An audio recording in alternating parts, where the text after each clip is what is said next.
Welcome back, family, to the Reiki Healing Hope community. If you're new to the channel, remember to like, comment, and subscribe. But most importantly, to comment because I love to hear what's going on with you all. Today, we have another wisdom learning video, and this is about dark magic. So, so many things going on right now. Number one, dark magic. We're going to talk about that. We're going to talk about my perspective, where it comes up, and people who participate in it, as well as the other thing coming up is I just took some echinacea tincture, and like my whole tongue is numb, so I'm like trying to keep it together. So if you don't mind, I'm just gonna take a sip. Oh my gosh, if you all have ever had an echinacea tincture, the one in alcohol, it's like on your tongue. Anyway, so as we start off all of our practice or videos, we start with a prayer to root us in community. So do I have your permission to say a prayer? Okay. May I take your hand? Dear Mother, Father, God, and all for our highest good, please connect us to the Reiki Masters, the Ascended Masters, balancing out that sacred masculine and divine feminine, the energetic connections from all of the Reiki Masters, the Ascended Masters, and all of the properties they hold, the archangels, the ancestors, the lineage, and all for our highest vibrational good only. I say all of this in the name of I am. Ashe, Ashe, Ashe. Okay, so I'm going to keep it very real.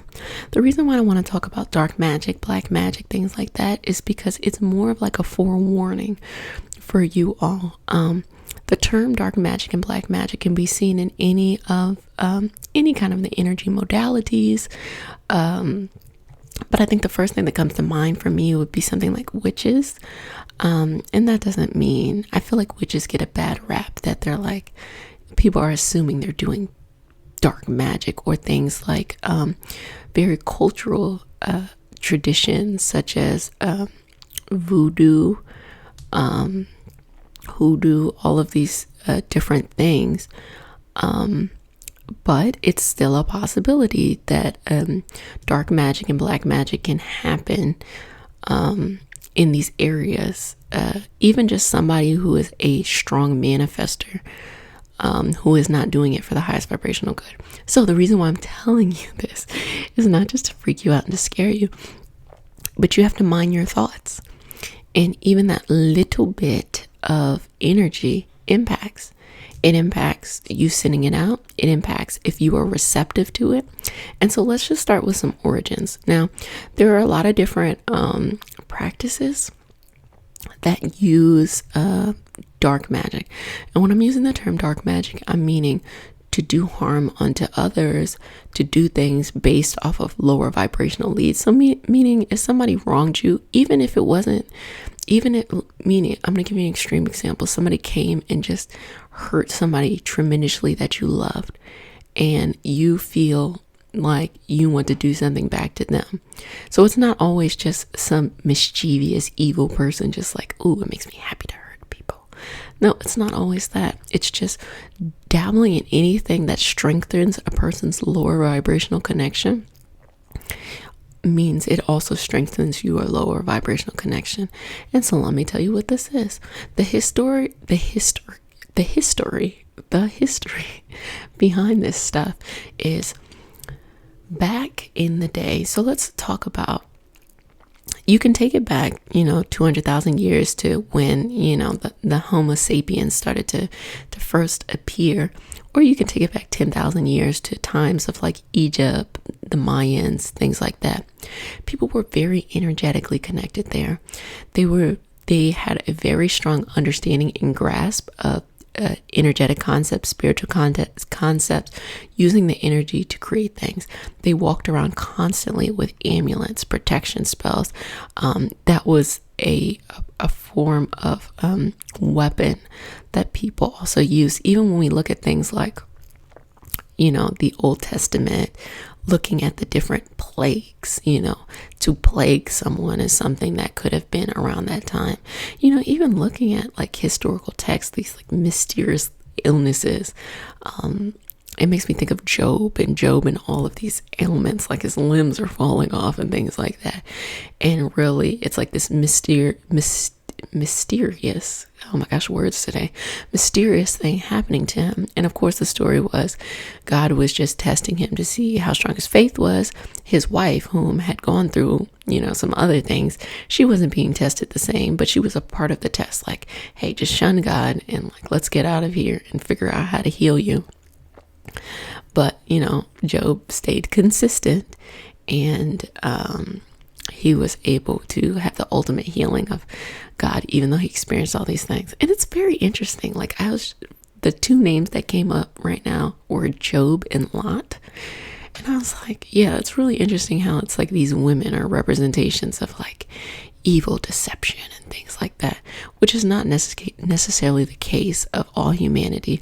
But you may see that come up in the understanding of dark magic, things that are dark, the woman, the temptress, all of these things that are there to, hurt the masculine, the male energy from being of his purest form. Of course, I'm being sarcastic right there.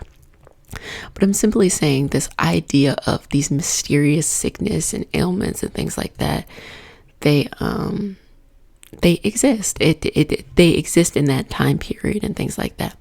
Now, when you bring it now, today, to current day, people may have generational curses. They may have curses on them. They may have somebody hex them. They may have somebody go and do a petition. And sometimes it's not even the lowest vibrational thing. Someone may really want you to love them. So they put something on you into a way where you become like neurotic about it. And if you force the wrong person to love you, it will be an obsession. It will be something that is unhealthy. It blocks their blessing. It blocks your blessing. And it feeds into that lower vibrational energy. So that's kind of a brief history on how it pops up. Now, with dark magic, I think another thing that pops up is things like, like Satanism and people of different modalities using it for their own good. And that's obviously a thing. Now, I don't really understand like Satanism, and I didn't even try to do a lot of research to do it. My understanding of like, they take a creed where it's like, you're not supposed to hurt kids and stuff and like things like that. I don't get it. I'm not for it. I don't understand it. They know what they know, but it just doesn't make sense to me. And the reason why it doesn't make sense to me is, taking out the idea of like Satan and demons and these scary creatures, taking that out. Honestly, what's happening is that someone is worshiping the lowest vibrational energy, and they're gaining a sense or what they're perceiving of power from worshiping that lowest vibrational energy. But I mean, nothing really good can come out from that. It's more like you just stay consistent on a lower vibrational path. But on the reverse, loving the universe, God's source, loving the highest vibrational energy, things that don't use things like power, pain, control, all of these things that we see that are kind of wrong with the world and where things go wonky, being the exact opposite of that, of the universe, source, God, energy, things like that. You want to be getting closer to God, because the farther you are away from God, the more, I'm going to use the term prehistoric, but the lower you are in your evolution, because the goal is to get closer.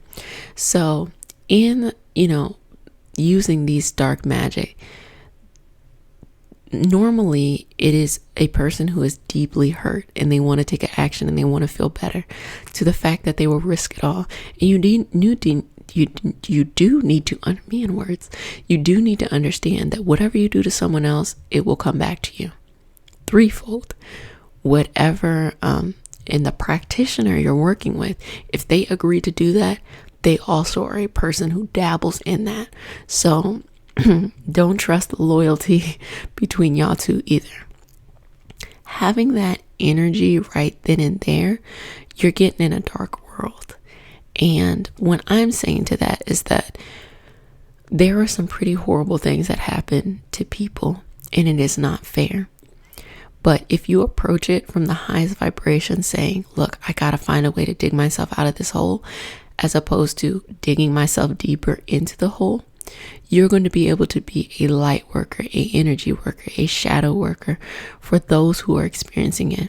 You have to see in those moments, though it's very difficult, how to help people around you. If I can get myself together, if I can get myself whole and strong, regardless of who wronged me, if I feel like, I'm unlovable, if I want this person to love me and they're not loving me, that if I just have this patience, that I can get to the other side and raise people up. Because the longer that you stay in lower vibrational patterns, the more consistent that you'll have to repeat the same things over and over and over again. So be very weary of using dark magic, of using bad magic, of trying to put hexes on people. Just don't do it. You're going to receive it back. And hopefully it's not a situation you put it on someone else, or someone is being put, I'm saying you, but I'm not meaning you, but someone is having that energy put on them, and then the person who put it on it receives it back on someone that they love, which is just a horrible feeling. Then you're pulling other people into it. The point is that you need to clear it out. Okay. You're not adding to it. You're clearing it out. And so I think extreme examples are pretty straightforward. Like, just don't do it. I think more lighter examples are, don't force somebody to love you. You know this person, you say their name is Joe Schmo. I really want Joe Schmo to love me. And you make that a part of your manifestation.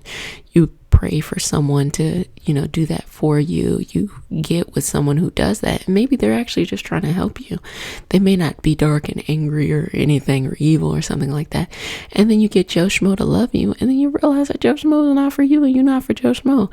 And you've just kind of pulled something in your life that you thought you needed, instead of letting the universe just unfold naturally. You can ask for what you want. You can ask for a divine love that is great beyond measure. You can be specific if that's what you want, but you also need to understand, be careful what you wish for. If you manifest a particular person, that one person, but you don't know everything about them, then you get exactly that. So then you got to do the work of clearing them out to get the right person your way. So there's a way for asking and a way for manifesting things with the universe that is very different than being pulling things in that you don't necessarily need in before you're ready.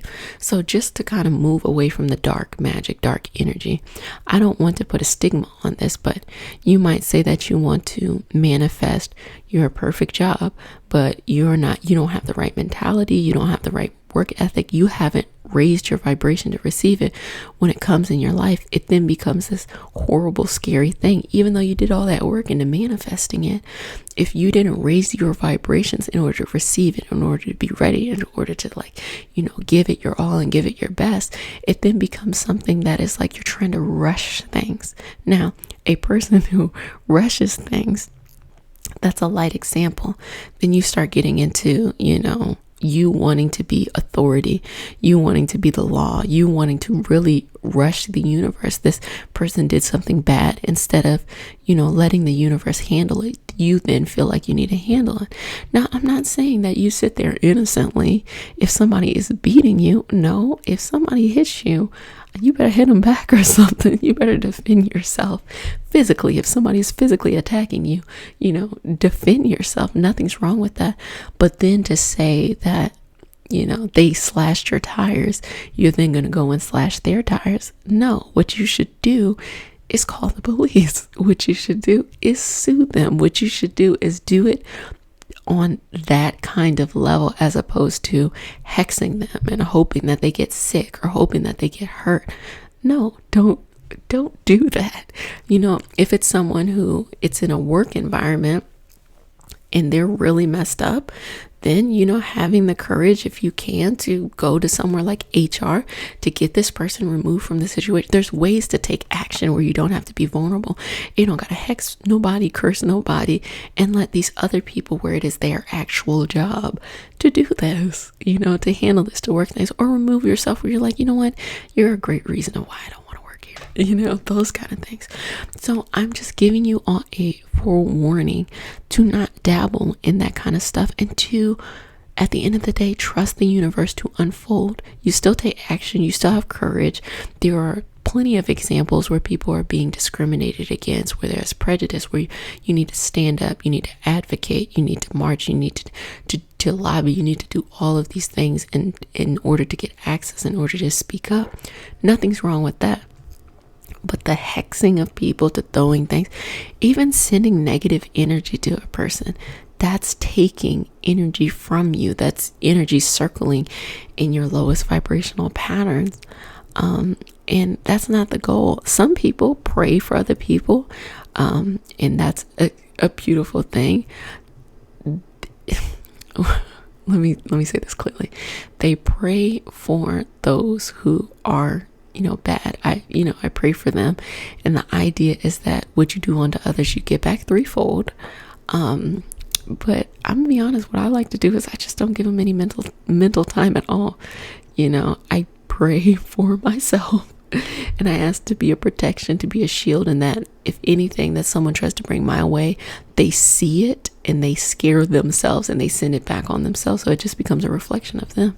But you can pray for other people if you want to, but I don't even, and these are extreme cases in which I'm like, no, you don't get my mental energy as well. I tried to explain this in the video of like friends and people around you. You might have friends who take up 90% of your time. You might have one friend who does that, and then you might have 10 friends who take up 10% of your time. Just my rationale, it's not the only way of doing things, is that I just try to focus all that energy on those 10 people who are so easy and wonderful to get along with, and feeding into that instead of sending all my energy to this person who is taking up 90% of my time. Now I want to focus on those who are easy to get along with and easy to be around. So I hope this helps some. I know this was more of like a conversation of going back and forth. It's not shaming any practices, except for a few, but it's just saying, like, just be mindful, be very careful, and most importantly, like, ask the universe for what you want. But when you start putting people's names into things, or when you want something before it's time for the universe to give it, be patient, be consistent. I want the love of my life to show up, and just be consistent. Don't try to force it. Don't try to do it before it's time.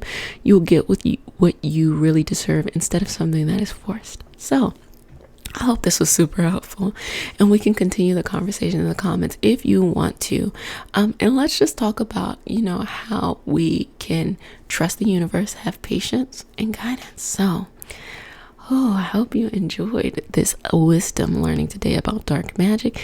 If there is a wisdom learning topic that you want to talk about, go ahead and shoot it in the comment sections. And I also ask that if you do choose to comment, you only comment for the highest vibrational good, so we can keep this a safe community that everyone loves coming back to. Okay, but until next time, just want to say I love you. I'm so excited for all the beautiful things you have coming your way. And until next time, bye. Bye.